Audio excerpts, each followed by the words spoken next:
Today we have Art Norins and Connie Weisman. I sent you guys an email, but if you didn't get a chance to look at it, Connie is the director at Berkeley in Silicon Valley, and she works primarily in the health sector, but also the director in charge of service partnerships and community development.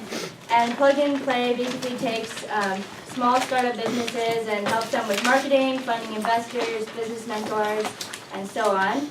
And here we have Art Norins, and he is a proven entrepreneur who has successfully built businesses from the ground up, and his business, Norins, was one of the businesses that started at Plug and Play. That's how he met Connie. He currently serves as the co-chief executive officer, but I'll let him tell you all about Norins. And before that, he founded Sandium Inc., a B2B commercial heating, ventilation, and air conditioning system. So going to talk about that too, but today we have two awesome speakers that you can learn a lot from. So if you can help me welcome them.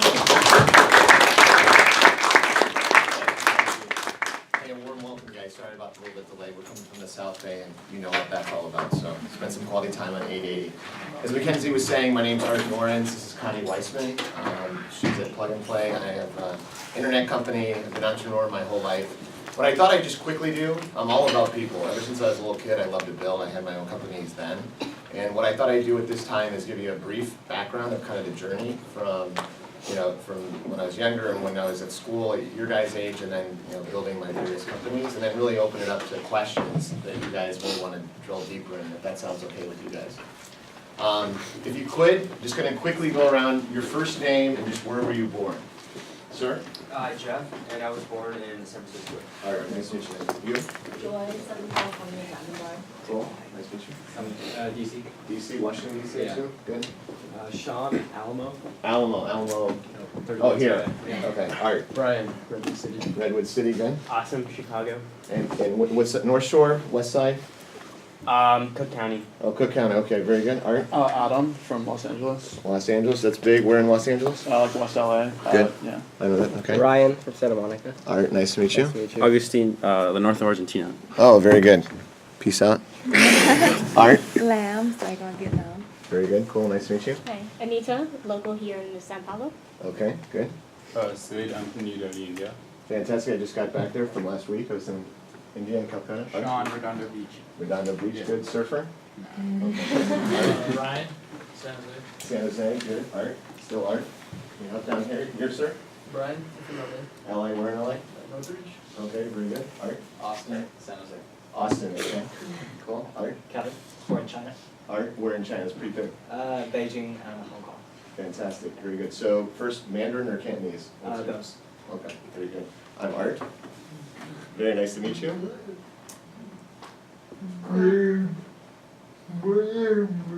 Grant. Very good. Grant in Miami. Very nice to meet you. Thank you. Art?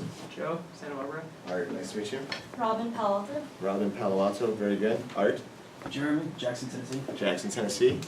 Cassidy, North Lake Tahoe. Cool. Art? Alba, I'm from Barcelona. Barcelona. Your name again? Alba. Beautiful. Art?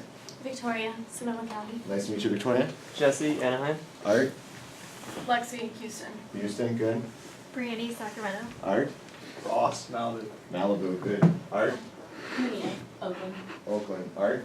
Valerie, Portland, Oregon. Perfect. Anthony, Sacramento. Very good. Good night, everybody. Thank you very much. Thank you for doing that. I love meeting you guys, and this is all about you. Your most valuable asset. Your most valuable asset is your time, and how you choose to spend your time is you choose wisely. So if what I'm talking to you about does not add value or doesn't resonate with you, don't hesitate to leave the classroom, because I want you guys spending your time that's the most productive for you as an individual. And I mean that sincerely, as I look at each and every one of you guys in your eyes. And I'm telling you that is because as I've gotten older, that is our most valuable asset. And you're making a conscious choice where you're, actually a lot of us, or I didn't, was not making a conscious choice how I spent my time. A lot of time I'd spend my time on things that were not really value added to me. And so you'll know if what I'm saying is resonating with you. If it's one, it's interesting, you're energized, you're not sleepy, it sounds, it's like, hey, I want to write stuff down, I want to listen more. Spend time doing those things, because that's it. Life is all about learning about yourself. There's a famous Chinese philosopher Lao Tzu, does anyone, Lao Tzu, the philosopher? There's a famous saying, wisdom is understanding others, wisdom is understanding others, enlightenment is understanding yourself. And I'd argue that's the Super Bowl of life, is really understanding, you know, what gets you up in the morning, what are you passionate about, and doing, you know, what you're meant to do on this planet. I believe each and every one of us is like a unique instrument, and understanding what instrument we are and being the best instrument we can be, that's how you can have an amazing symphony. So enough about the philosophical thing, now I'll get down into the weeds of, you know, kind of my evolution. So I'm originally from Indianapolis, Indiana. I didn't hear any, the closest we got it was Chicago. So that's in the Midwest, that's about a 4-hour drive from Chicago. I'm the mistake in my family, or surprise, depending on the day of the week. I'm 10 years younger, I have 3 older sisters. I'm 10 years younger than my youngest sister. Most of my family are physicians, and when I saw blood as a kid, I passed out, so that was not a profession for me. Going back to what I said originally, I love people. You know, I used to I had a lot of businesses. I had a used toy sales business, had a big lawn mowing business, a big painting business. Ever since I was young, I just got along with people really well, especially two adults. So I befriended a lot of the parents, and they would always tell me the problems that they had at home, and I said, hey, we can take care of that, and then I'd outsource all the work to my friends. So then when it came to college, I wasn't really sure what I wanted to do. Actually, I had a nice business and wasn't even sure I wanted to go to college. My parents are all academics, all graduates. They're like, please get a degree. So I went to Purdue University, got an engineering degree. And when I was at Purdue, quite frankly, I didn't really like my experience at Purdue.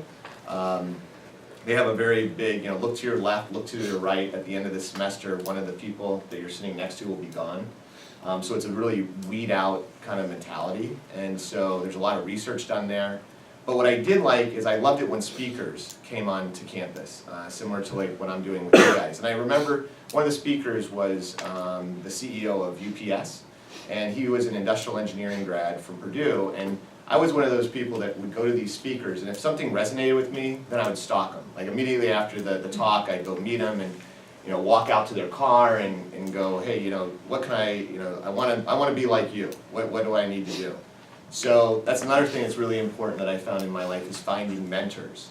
Finding people that, you know, what they're saying resonates with you, and following them and asking them, how can I, you know, follow that path? So I remember, you know, I shared with the CEO of UPS, I go, you know, I want to be CEO of a company someday. I want my own company. What do you suggest, you know, I do? And he goes, you know what, you may want to go into technical sales for a little bit. And he goes, the reason why is to build a company, you're constantly pitching your ideas to different partners, customers, venture capitalists, and you know, you may want to start your own thing. And I know you've had some companies when you were younger, when you're in high school and the like, but to really build something big, you really need to be able to stand on your own 2 feet and sell concepts. And the best way to find out is go get a technical sales engineering job that's 100% commission. Because if you're really good at that, you'll make a lot of money. If you're not so good at it, you'll learn, like, hey, maybe that's not what I should be doing. So that's exactly what I did. I went to go work, I got a job at Train Company, TRANE. It's a big commercial air conditioning manufacturer. You guys may know the company Carrier. They're a big competitor. Came out to the Bay Area. I've always wanted to live in my dad used to be at Stanford before they moved to Indianapolis, and that's where I was born, so I was familiar with California. I was familiar with the Bay Area. I'm a big indoor outdoor. I love, you know, I'm a big windsurfer, surfer, snow skier. So, and then too, since I've always wanted my own business, you know, kind of Silicon Valley is the mecca of the place to be. So, you know, I came out to the Bay Area to work at a train company, and also I'm notorious to talk fast. But normally when I'm talking fast, most people get at least the high level energy of what I'm communicating. But if you want me to slow down, just go like this.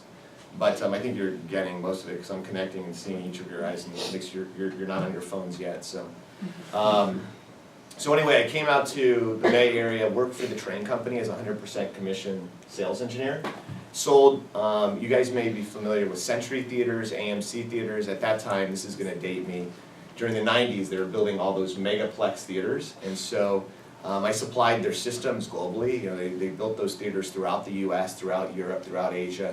Spent a lot of time in Asia, specifically Hong Kong, Beijing, Shanghai. A lot of time in Europe, specifically Frankfurt, London, Paris. Just my home was the plane.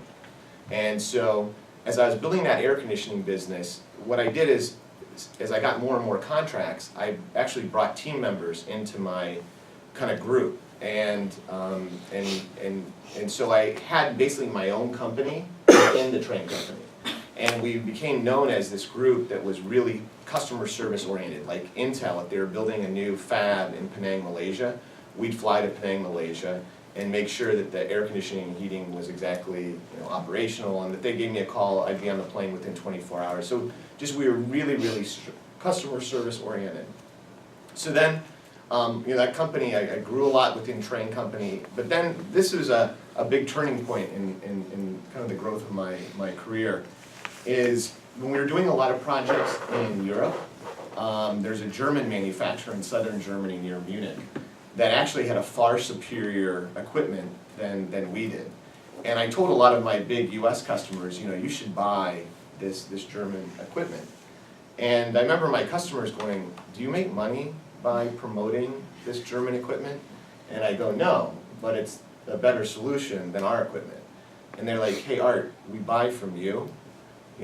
Why don't you leave Train, start your own company, and you just tell us what we should buy and we'll buy it. So that's exactly what I did. So I left Train and started my own air conditioning company. And that's what Mackenzie was referring to. It's called Sandium. It's still in existence today. I'm still the chairman of the board. And so what we did is we got exclusive distribution of this air conditioning equipment that's manufactured in Germany for the North American marketplace. And then we partnered with what we believed were some of the best air conditioning equipment in the world. So we partnered with a big firm in China, in Jinan, China. And so started building Sandium, selling all these different air conditioning systems, which was a great opportunity. Now I have my own company. We're growing a lot, very exciting. So then what happened is going back, I love people, I'm always networking, I'm hyper networking individual. Like there's not a breakfast, lunch, and dinner, I was always meeting with somebody. So, I've always also wanted to build $1 billion company. And so, my air conditioning company was going quickly, but at the same time, it's a traditional brick and mortar business, and it doesn't have the scalability nor the market size that some of the Amazons of the world or the Facebooks and the like. And so, as I was building, $20, $30 million company, I saw some of my buddies building, $250 million, $500 million company. I was like, hey, I want to do that. And when I was building my air conditioning company, quite frankly, I didn't understand what scalable was and it wasn't. All I knew was I was a cord-fed kid from Indiana. I'm living in California and living the dream, traveling the world. I'm surfing, I'm flying around. This is great. So, but then as I got older, I started understanding what scalable was and what wasn't. And so I tried to look for a problem that could be solved with a scalable business. Are we tracking so far? And is this relevant? Is this a value, kind of hearing this background? And then, like I said, I'll open up to questions that you guys can drill down. So then, so as I was traveling at that time, probably 200 nights a year, I was doing around 150,000 to 200,000 miles a year. I lived on Singapore Airlines, Lufthansa, United, and jetting around the world. And so I've always worked for myself. I've always worked, when I was a train, 100% commission, and then when I started my air conditioning, so I'm paying the expenses. So don't get me wrong, I love to fly business class and first class, that's pretty cool. But when you're paying the bill, and I was flying international every other week, a business class ticket typically costs maybe $8,000, $7,000 to London, where you can fly in economy for $1,000. And so I was like, I'm gonna fly in economy, and I'll hopefully get a free upgrade because of my loyalty status. Same thing with hotels. I like to stay in nice hotels, but I was the guy that always booked the least expensive room and then tried to get a free upgrade. And so I believe there's a lot of consumers like me that had the money, but they just love value. And so, and I always got upgraded, quite frankly, for free, which, in the hotels and the airline, which from a consumer side, that was great. That was fantastic. I'm always getting the business class seat for cheap, or I'm getting the suite for a cheap price. But I thought they could do a much better job selling the premium inventory in these hotels and airlines. So I saw an opportunity there. And I saw like, hey, you know what, I think this could be a business. In parallel, ever since I was a little kid, I don't know, in my prior life, I must have worked in the airline industry or something. But I loved planes. I just was passionate about planes. I loved the commercial airline industry. And ever since I was a little kid, I've always wanted to start an airline. And so my air conditioning company had grown a lot. I got a lot of confidence. That's what life is all about. This is going back to Lao Tzu. Wisdom is understanding others. Enlightenment is understanding yourself. So as I got older, I got more and more clarity of what really got me up in the morning, what it really made me passionate. And I love building businesses. I love working with people. I was like, if I can build an air conditioning company, I can build an airline. And so I had an envisionment of this airline that kind of, without getting into the details, think of like Southwest Airlines, but for international flights. And I wanted to connect, Shanghai, San Francisco, London, Delhi, and around the world. And so what I did is I turned over the CEO role of my air conditioning company over to another gentleman. And so I tried to raise between $250 million and half a billion dollars for my airline idea. And I also, no's not my vocabulary. I'm not the sharpest knife in the drawer. And so, like, I stalk people. Like, if there's somebody I want to meet, Richard Branson or whoever it may be, CEO, it's like, where there's a will, there's a way. And so, I spent a lot of time trying to meet a lot of the CEOs of a lot of the big airlines because I was trying to find that mentor. I was looking, so what is it going to take to build this airline? Then I also spent a ton of time in the venture capital community trying to raise money, the private equity. So I met a ton of people through this process. And one of the common themes that I got from most of the people I met, especially the guys, this was what was really interesting, the guys that ran the big airlines globally, they're like, hey Art, the quickest way to become a millionaire? What's the quickest way to become a millionaire? Is be a billionaire and invest in the airline. So that was their advice to me. They were like, the quickest way to be a millionaire is be a billionaire and invest in the airline. They're like, don't start an airline, Art. That's not the best way to be spending your time. However, part of your business plan of how to sell the premium inventory, like in airplanes or in hotels, do that. That's a really interesting business, and we will fund that business. So that was the seed of my internet company called Nor1. And I think the best way to give you, an understanding of it, and you may have experienced if you've booked almost on any hotel group. Every major hotel group uses our system except Marriott. You want to go to, let's say, the Hilton Hawaiian Village in Honolulu. So you go to Hilton.com, and you want to go there on March 1st. So Mackenzie wants to go on March 1st, and so a courtyard view room costs $150. An ocean view room costs $400. A junior suite $1,000, and a presidential suite $3,000. This so far has nothing to do with my company. This is the normal, you go to Hilton.com, Intercontinental.com, Hyatt, you get the room choices. Everyone tracking so far? So you buy the $150, Mackenzie buys the $150 courtyard view room at the Hilton Hawaiian Village. She puts her credit card in and then hits the purchase button. So far, nothing to do with my company. As soon as she hits purchase, then she comes to the confirmation page that says, yep, Mackenzie, you're confirmed for your $150 courtyard view room, Hilton Hawaiian Village, arrival on March 1st. On that page, that's where she gets first exposed to our targeted upsell offer. And we go, hey, Mackenzie, would you be interested in paying, game over, time out, no worries. That's my partner in crime. She'll take a call now. Hey, Mackenzie, would you be interested in paying an extra $49 for a better room if offered at check-in? So if Mackenzie clicks on that, she's waving her hand that she says, I've got an extra $49 in my pocket if I'm willing, if there's a better room available at check-in. So what we do is we don't take a payment from Mackenzie at this time, but we have her commitment that she'll pay that if she can get this better room. We don't touch Hilton's inventory. So between now and March 1st, if Hilton can sell all their suites at full price, then good for them. Then when Mackenzie checks in, sorry Mackenzie, you gotta stay in your originally booked room at $150 a night. Nothing gained, nothing lost. No change fee, no handling fee. You're just in the room that you originally booked. The flip side, it's 8 o'clock at night on March 1st. There's still 20 ocean view rooms that are empty. And historically, those rooms would have remain empty or been given away free to idiots like me. So now, congratulations, Mackenzie, we're gonna award, it's called an E-Standby upgrade. So we're gonna award your Hilton E-Standby upgrade. And so Mackenzie, all of a sudden, for $49 extra, she's getting to be in a room that's normally $400 because her courtyard view room was $150 plus the $49 upgrade, so $199, and the room is normally $400. So she's basically getting this unbelievable ocean view room for half off. So Mackenzie's super happy. Hilton is super happy because they just picked up $49 of basically pure profit that goes to the bottom line. And my company's happy because we get a percentage of that incremental revenue. So our revenue model is super simple. There's no first cost for our solution, no maintenance cost, no implementation cost. We just generate revenue when our hotel partners generate revenue. So that was the premise of the business and the business model. We got that buying process patented. And so that's how Nor1 started.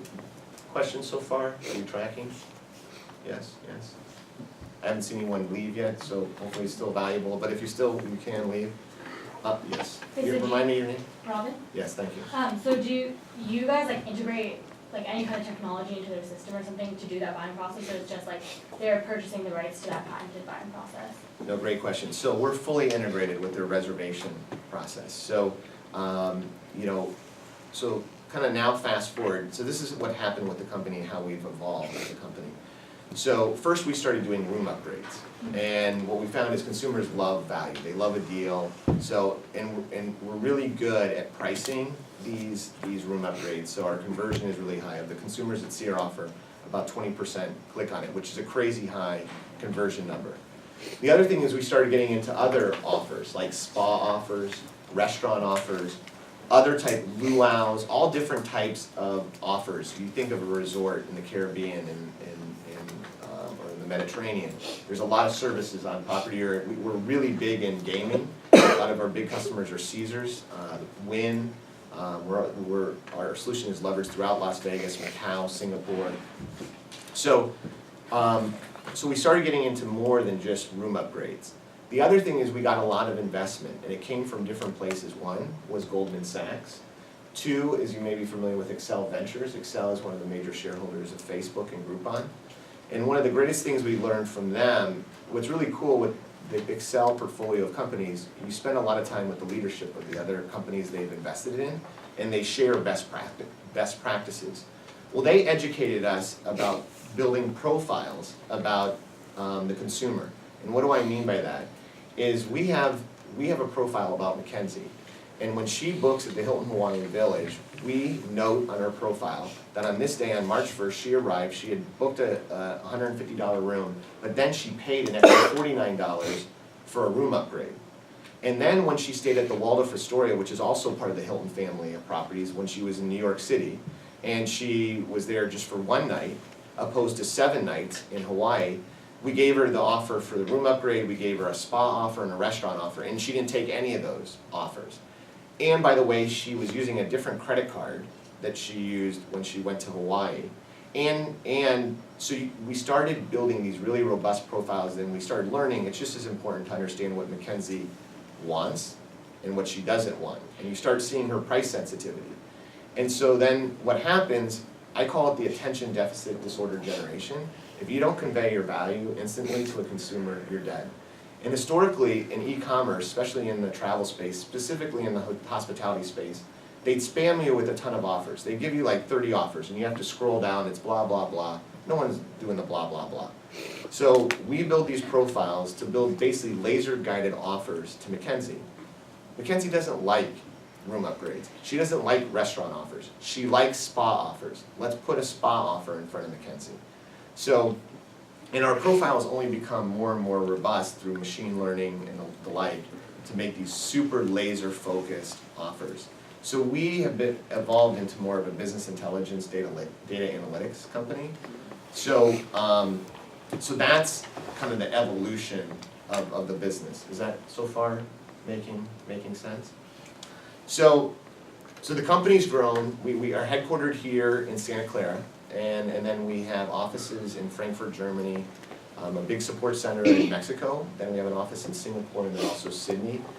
We have about 100 team members. We're doing business in 70+ countries, 30+ currencies. It's been a really interesting ride. So now I'm gonna go to a slight tangent, and because I think it's also important at your guys' age, because I think this all fits together, and I wish some entrepreneurs had talked to me more about this. Actually, show of hands, who's interested in being an entrepreneur here? Having your own company. Okay, so not very many people. Building a company is not easy. Building a company is not easy. It's a marathon. It's a marathon. So first, what I highly, highly suggest to you, do something that you would do for free. Because the likelihood is you may be doing it for free. You may not have a positive financial outcome, but there's things that enhance the probability of success. And if you're doing what you love doing, and if you're doing something that like, it's Saturday night, everyone else is clubbing or going out, and you're into fashion and you're designing things, you're getting aligned with who you are. That's the enlightenment part.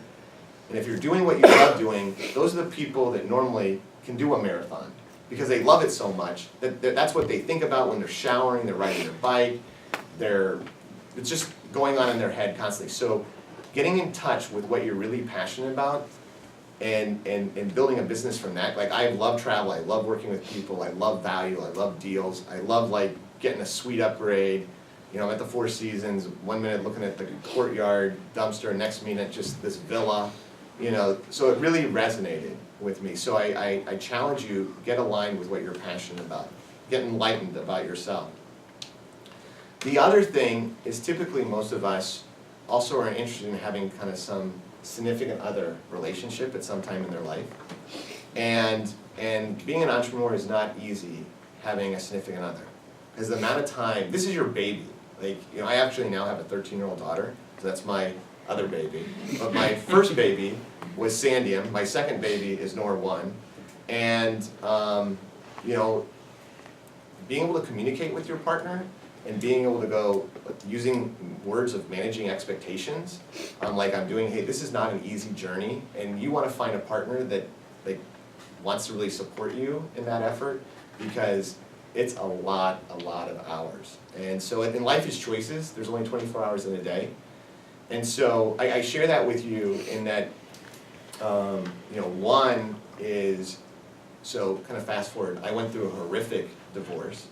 You know, the individual, I actually, part of my air conditioning business, we not only supplied systems to movie theaters and to a lot of the high-tech companies here in the Valley that were expanding internationally, we also supplied the systems to US embassies. And so my former wife, I did the US Embassy in Russia, so I was in Russia for a while, and I met her there. And so, you know, one was in a relationship with her, and as my business grew, and without getting into all the details, you know, you start going your own direction and start living your own life, you know, especially traveling 200 nights a year. It's not conducive and healthy for a relationship. And so, and then unfortunately had a really challenging divorce where I'm a big proponent of a parent having, a child having a mom and a dad, and so we didn't see kind of eye to eye there. And so I'm a big, you know, champion of I want to be in my daughter's life, and so fortunately things have been resolved now after kind of this 4-year challenge, and you know we split time with our daughter, which is great. But during that time, you know, I went through some pretty challenging things, and I got exposed to our legal system, which even though I've had all these businesses, I'm one of these people, I trust people, I look people in the eye, and I either trust you or I don't. And I've never had any legal problems. I've been really fortunate. But then I got exposed to our legal system. I saw how a lot of things, and then also, as my career is evolved and matured, a lot of the people I looked up to when I was younger, like a lot of the big entrepreneurs that have been highly successful, you know, I saw a side where kind of enough wasn't, they got really money. There's a lot of people that are very money oriented, and like there's never enough. And saw a lot of people that weren't so happy. They're always this wanting more. And so long story short, I kind of got in a funk where I've always been the glass is half full, I've always been positive, but then I went through this phase where I got kind of depressed. And I remember I went back to the roots of my family. My father said, you should go spend some time in Kenya. His good friend, my father's good friend, runs a huge facility that treats HIV positive patients. And so, I went there, and talking about perspective,